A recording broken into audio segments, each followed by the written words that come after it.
El Señor esté con ustedes. Y con tu espíritu. Proclamación del Santo Evangelio según San Mateo.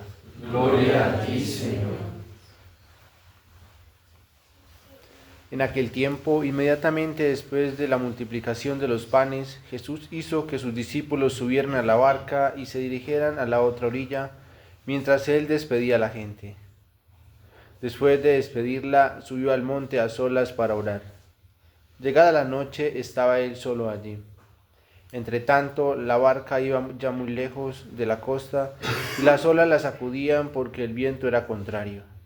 A la madrugada, Jesús fue hacia ellos caminando sobre el agua.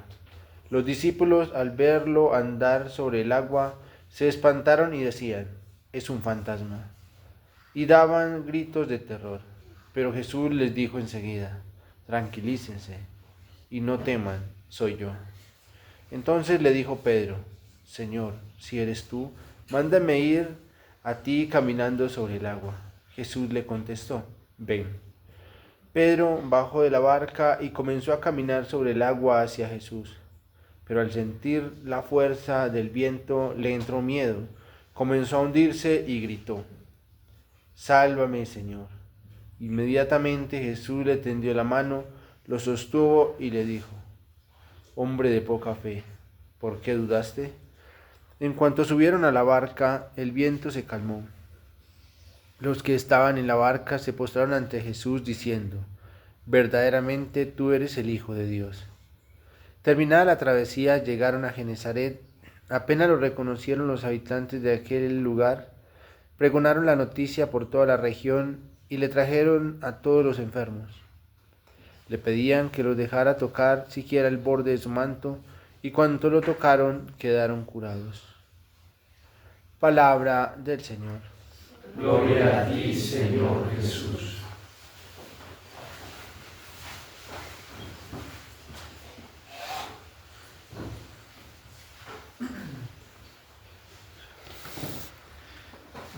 El miedo es una realidad que se manifiesta también en nuestra vida, pues alrededor de nuestra experiencia con el Señor.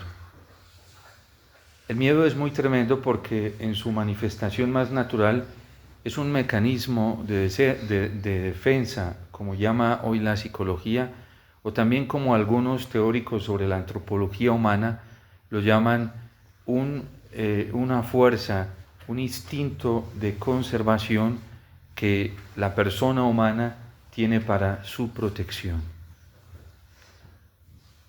Hoy vemos cómo el miedo pues lleva a cosas muy espantosas. En la primera lectura, el miedo de que Moisés esté equivocado al hacer lo que esté haciendo como líder, como superior, como enviado de Dios, como esa esperanza humana que Dios pone, ese signo de su presencia en esta tierra para liberar al pueblo de Israel, es mirado a partir del miedo que hay en el corazón de Aarón y María como un hombre que se está equivocando, que no está haciendo las cosas de manera correcta, y este miedo que en ellos precisamente surge como instinto de conservación, de protección, lo lleva a tener unos criterios nefastos y dañinos para ellos y también para el pueblo.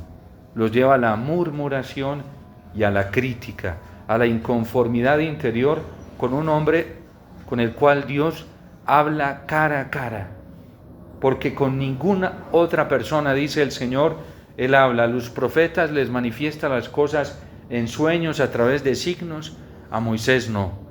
A Moisés se los manifiesta de manera clara. Y si él se ha casado con esta mujer, es porque Dios se lo está permitiendo, porque ya lo ha consultado con Dios, porque ya lo ha madurado en el discernimiento con Dios. Y por eso Dios lo advierte que es el hombre más humilde de la faz de la tierra, porque con él puede hablar de manera confiada, sosegada, y le puede comunicar todas sus cosas. Quien se deja empujar del miedo y se deja llevar del miedo, difícilmente escucha la voz del Señor. Difícilmente percibe la presencia del Señor en su corazón. Difícilmente es capaz de percibir la acción del Espíritu Santo y se da cuenta porque en su interior no hay sosiego, no hay paz, no hay alegría, no hay gozo, no hay seguridad. Hay todo lo contrario, como lo que le pasa hoy a los discípulos en la barca. Es paradójico que el Señor no se vaya con ellos y los mande por delante, los mande solos.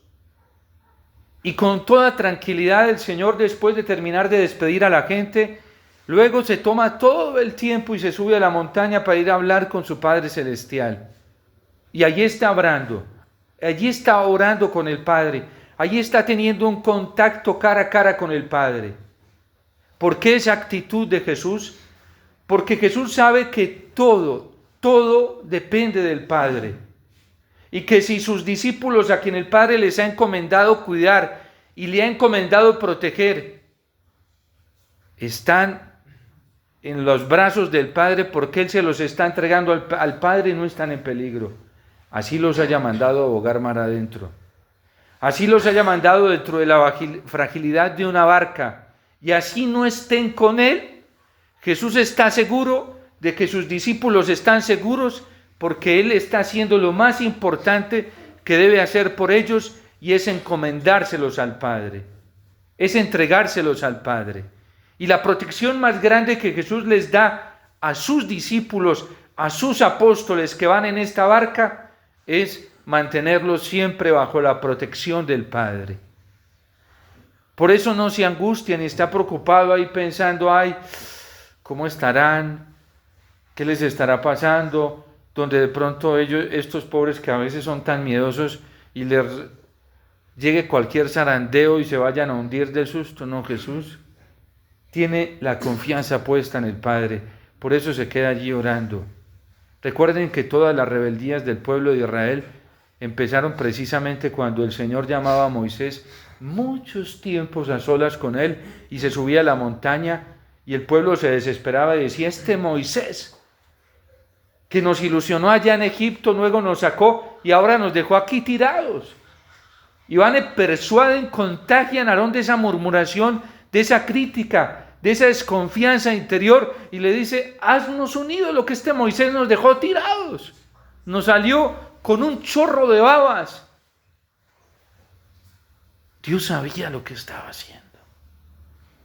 Es que Dios está utilizando esa pedagogía de dejarlos ahí ante el peligro, ante la amenaza, para que se den cuenta que Él nunca los abandona. Y por eso la paz, la serenidad de Jesús. Y cuando termina de hablar con el Padre se da cuenta que ya es muy tarde. Y ahora pues debe ir a alcanzarlos y se va caminando sobre el agua. Y cuando se va caminando sobre el agua, ya estaban los vientos contrarios, parecían hundir la barca, y ellos asustados. Y enseguida aparece Jesús, no lo habían visto nunca así. Pues ya lo habían visto hacer milagros, curar enfermos, pero así que caminara sobre las aguas. ¿Y saben por qué? Porque ellos no tenían presente la Sagrada Escritura. Cuando los salmos, la literatura sapiencial dice que Dios tiene su mansión sobre el mar. ¿Quién tiene una mansión construida sobre el mar? ¿Quién es capaz de construirla sobre el mar? Solo Dios. Y Dios, en la persona de Cristo, les está demostrando que eso es verdad, que eso no es un género literario, que eso es una realidad, que Él tiene el control de todo. Y va caminando por las aguas. Cuando ellos lo ven, creen que es un fantasma. El miedo es tan tremendo, porque cuando una persona se deja llevar por el miedo, viene Jesús y hasta identifica a Jesús como una amenaza. Hay gente que llega a unos niveles de escrúpulo interior tan altos que si cree que reza más de la cuenta se va a enloquecer. Si lee la Biblia más de la cuenta se va a enloquecer. Ese es el miedo. El miedo que lo tiene aterrorizado. Si hace esta práctica de pronto le va a hacer mal. Si hace esta otra práctica, si viene a misa todos los días se le va a destruir todo. Comienza, el miedo hace identificar hasta el mismo Dios como una amenaza. No, si yo voy al sagrario se me va a acabar todo, ¿sí?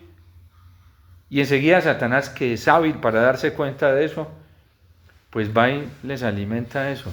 Mire usted, como yo me acuerdo lo que le decía mi papá a mi mamá, cuando ella hacía todos sus oficios desde muy temprano en la finca, para poder ir para misa, y fuera eso que a ella le gastaba más tiempo, venirse caminando desde el campo, estar en 40 horas en el Santísimo. luego venir subiendo, se gastaba casi un día, salía de mediodía. ¿Y sabe qué le decía a mi papá? Mire usted cómo tiene descuidado el hogar, mire usted cómo tiene, por eso se está acabando este matrimonio, mire. Hoy no, hoy le da gracias, ¿sí? Porque ella no se dejó persuadir de eso. Pero el miedo nos lleva a ser hasta agresivos, violentos, incomprensivos, destructores, dañinos con los demás. Y el Señor nos enseña otra pedagogía muy diferente. De hecho, el Señor permite que sucedan esas olas, que se levanten, le obedecen al fin y al cabo, Él tiene el control, para descubrirnos a nosotros mismos y desenmascararnos cómo estamos por dentro. Y entonces llega el Señor y les dice, tranquilos, estén tranquilos, no se preocupen.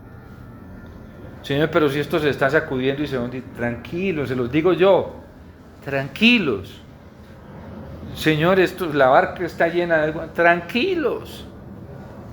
Y luego les dice, soy yo. Esa expresión que utilizaba ego eimi en griego, que solamente se utiliza para la divinidad de Dios.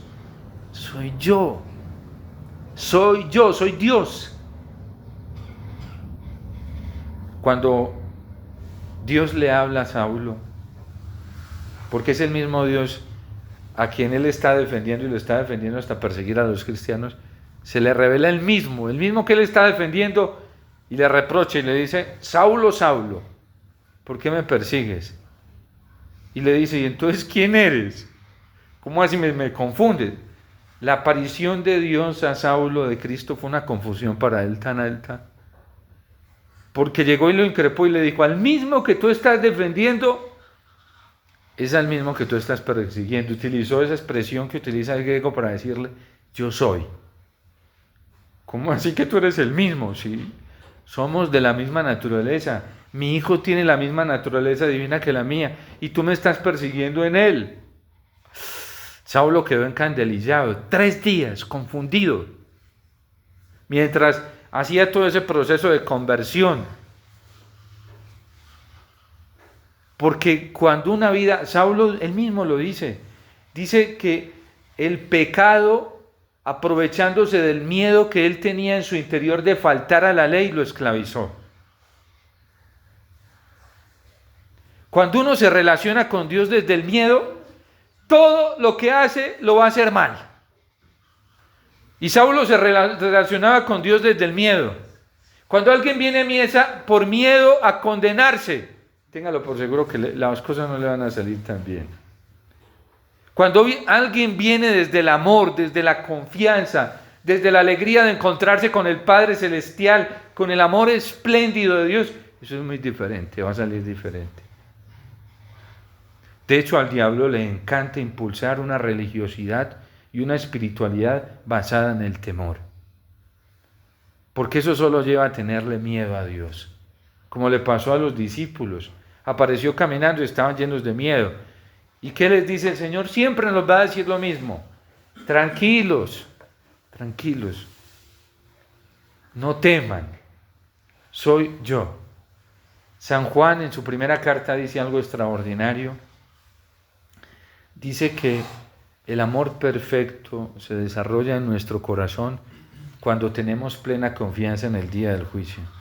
Nos vamos a morir hoy y mañana no, inmediatamente vamos a resultar ante el juicio particular, ante la presencia de Dios. Pero no tenemos miedo.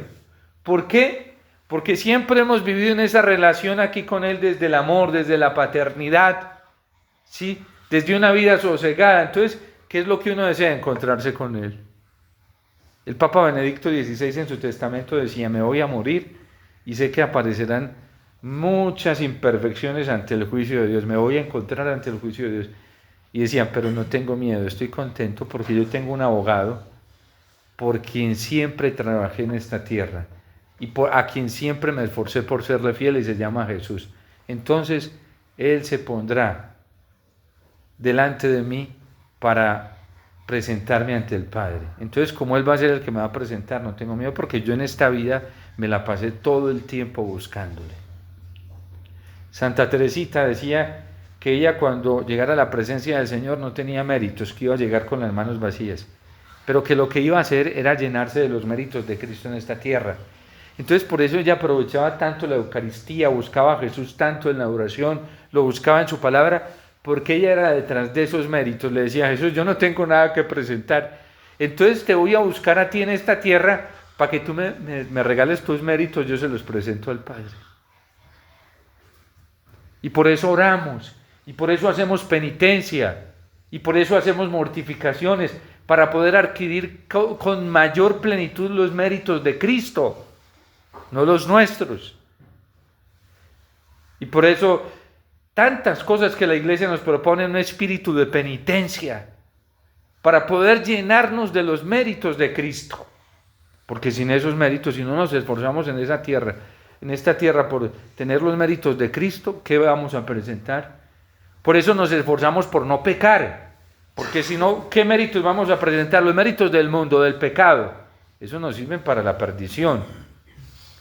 Por eso antes morir que pecar, porque yo quiero, es que donde habita el pecado no habita la gracia. Gracia y pecado no habitan en el mismo tiempo, en el mismo lugar.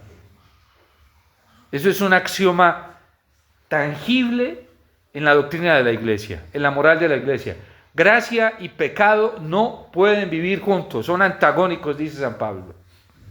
Las obras de la carne, el espíritu de la carne, el espíritu de Dios no pueden estar en el mismo lugar, pelean ellos mismos, son antagónicos.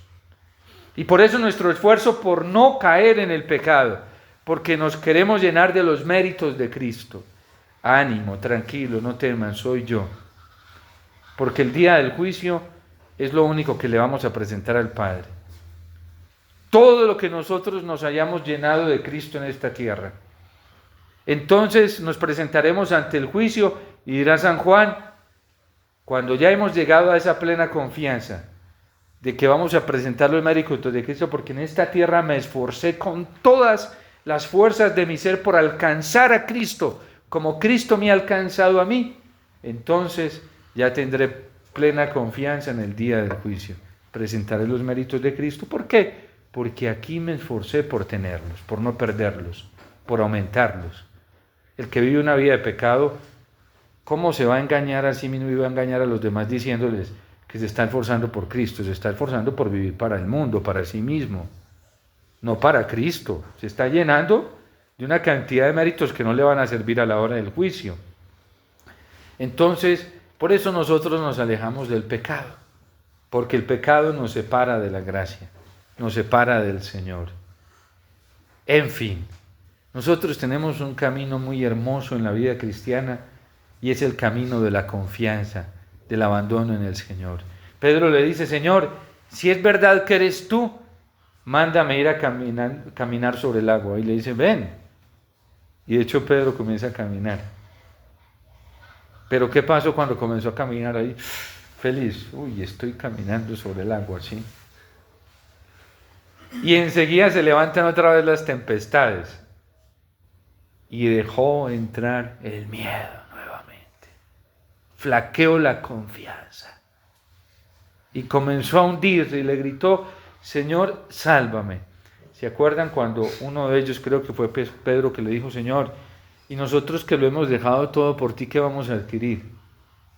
Porque el Señor les dice, ay de aquellos que se fían de las riquezas. Es más fácil para un camello entrar por el ojo de una aguja que un rico salvarse así. Y entonces le dice, bueno, nosotros sí lo dejamos ya todo por usted. Entonces nosotros ¿qué vamos a obtener? Y el Señor les dice, en esta vida van a obtener 100 veces más de lo que dejen. 100 veces más. En padres, madres, hermanos, hermanas, hijos, hijas. Y eso es verdad, nosotros en la vida religiosa lo experimentamos. Uno deja a una mamá y se llena de muchas que se preocupan por uno. Muchísimas, ¿sí? Uno deja un papá y se llena de muchos papás.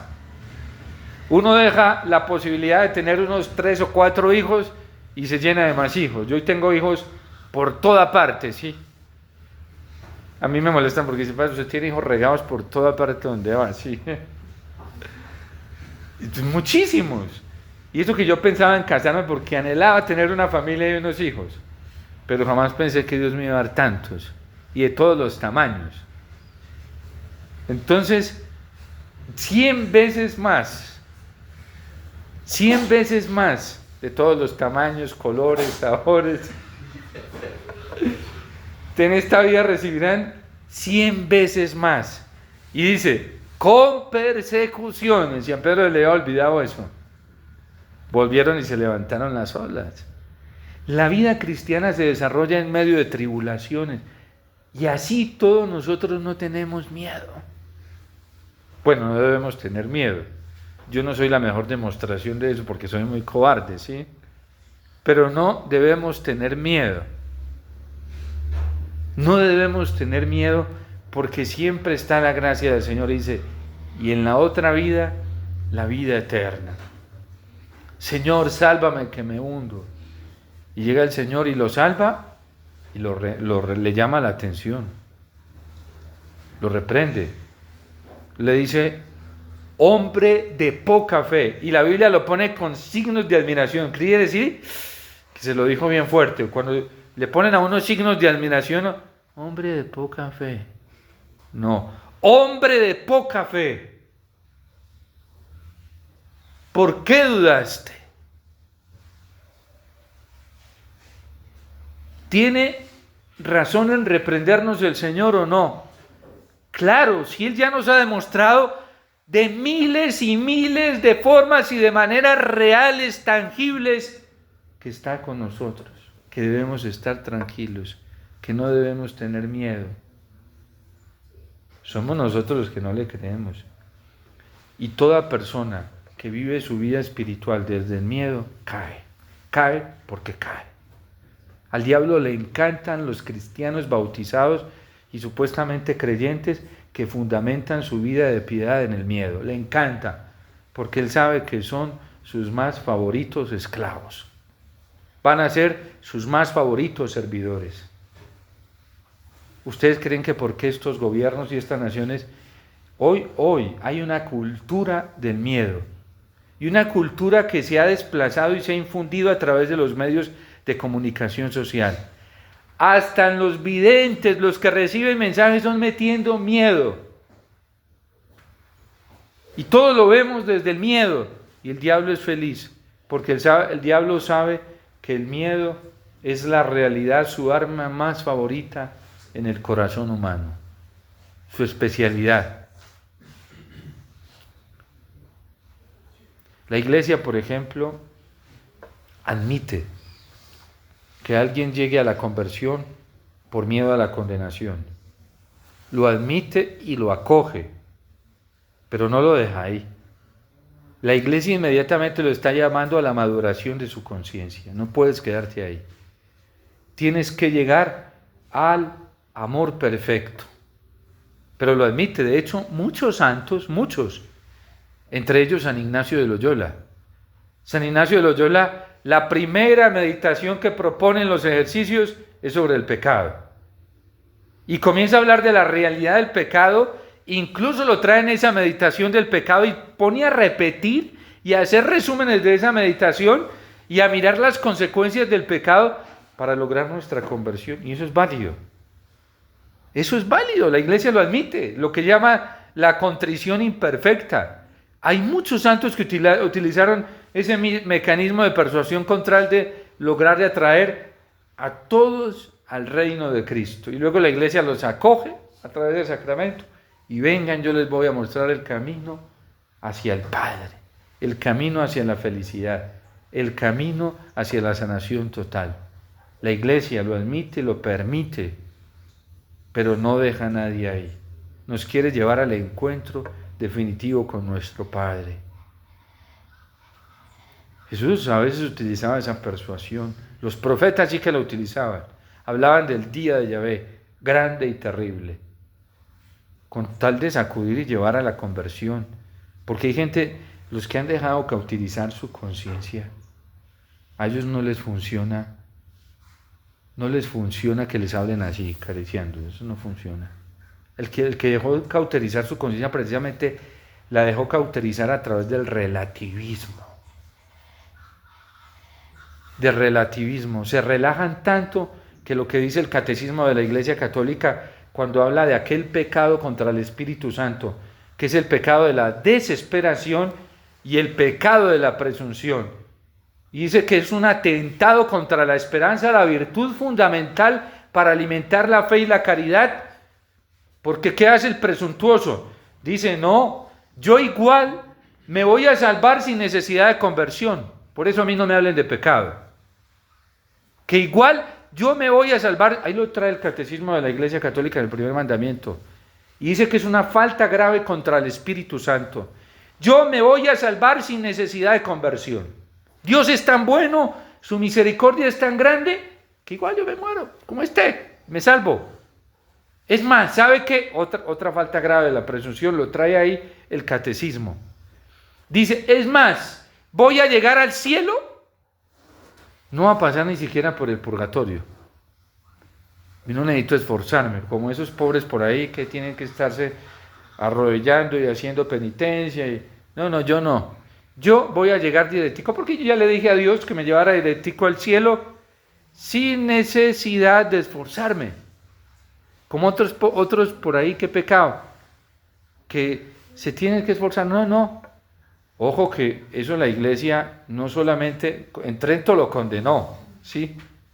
Y en el Concilio Vaticano II lo clarificó y lo advirtió y nos llamó a una conciencia de la responsabilidad del cuidado. Lo dice la Lumen Gentium, cuando habla en ese capítulo de la índole escatológica de la Iglesia, y en Gaudium et Spes cuando habla de la libertad. Cuidado porque nos podemos condenar. Lo dijo el Concilio Vaticano II. Y el Catecismo es más abierto todavía y dice, cuidado porque es una falta de presunción contra la virtud de la esperanza. Pensar que vamos a salvarnos sin necesidad de convertirnos del pecado, o sea, en el mismo pecado. Cuidado porque la presunción es creer que vamos a llegar al cielo simplemente porque ya lo pedí a mi Padre Celestial y ya así lo va a hacer. Eso es un luteranismo de esos dañinos, ¿sí? Y eso es pura presunción. Y algunos hasta citan a Santa Teresita de Jesús y la citan mal. A mí me encanta una carta que ella les... Yo ahorita me he estado leyendo mucho las obras de Santa Teresita y las estoy profundizando porque me parece una santa... La doctrina de esa mujer de la confianza es impresionante, de una manera sencilla pero profunda. Y ella le escribe una carta a su hermana Celina, porque su hermana Celina parece que le ha confiado una angustia que trae en su corazón, está atribulada. Y entonces le dice, querida Celina, yo veo una niña que se sube en una barca muy feliz y veo cómo esa barca se va alejando de tierra. Y mientras esa niña va en la barca y mira tierra y ve el mar, está feliz porque se lanza a una aventura nueva y se siente plena y dichosa porque Dios la está llamando a una aventura de osadía mientras ve la tierra. Pero esa pobre niña, cuando ya se ve en el centro del mar y no ve tierra, comienza a asustarse.